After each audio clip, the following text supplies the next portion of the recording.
Y'all, thanks for joining me again. I've been dealing with some allergies, so pardon the way I'm speaking.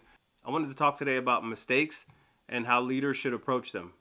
So I'll start off with a few ways that new or inexperienced leaders deal with mistakes, and then finish off with what I think is probably the worst mistake that a leader can make. The first thing that's very important as a leader is if you get a mistake that's legitimate, you find it's legitimate, own that mistake on behalf of your team.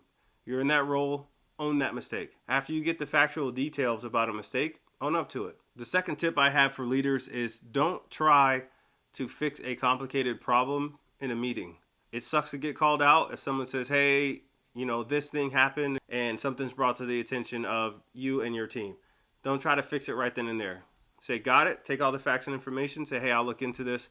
Because what you're going to do in a scenario where you're trying to fix something right in that meeting or in that initial correspondence is you may end up trying to fix a problem that's not real and or fixing a symptom of a problem. You don't want to back yourself into a corner, and you also don't want to make yourself into a good idea fairy.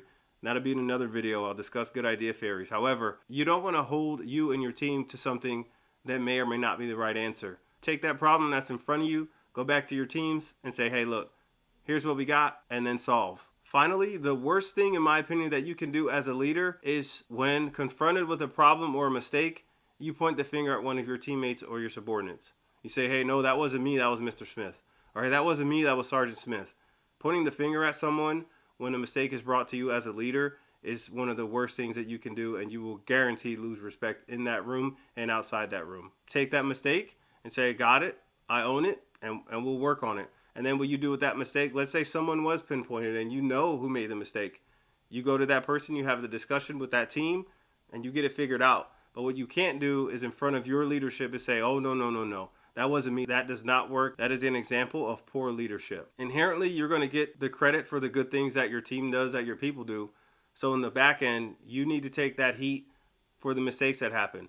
You want the title, you want the position, you want the perks that come with the job, you want the salary, in some cases the company car, things like that. You also have to face the music when things go south or don't go as planned, and that you own up to the mistakes that occurred.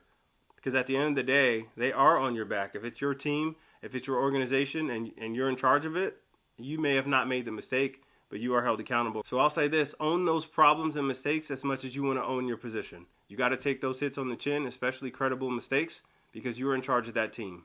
I appreciate y'all for watching. That's all I have for now. Tune in for the next video on Restored Valor.